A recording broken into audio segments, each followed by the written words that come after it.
అసాధ్యమైన వాటిని సుసాధ్యం చేసే దేవుడు మన దేవుడు బలవంతుడు, శక్తివంతుడు. ఎప్పుడైనా సరే మాట్లాడినా ఆయన్నే కనపరచాలి, సమస్యల్ని కాదు.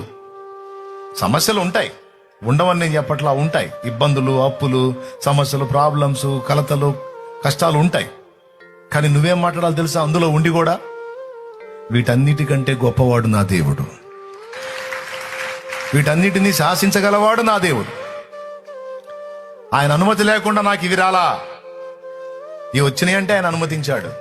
అనుమతించిన వాడే నా ప్రార్థన ఆలకిస్తాడు, వాటిని తొలగిస్తాడు, నాకు జయమిస్తాడు.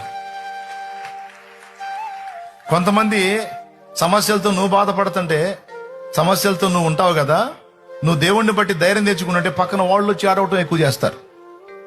ఎట్టబడతావునమ్మా, ఎట్ట భరిస్తున్నావునమ్మా, ఎట్ట తట్టుకుంటున్నావునమ్మా అంటుంటారు పక్కన చేరి. అప్పుడేం చేస్తావు? ఎమ్మటే నువ్వు కూడా ఏడప మొదలు పెడతావా?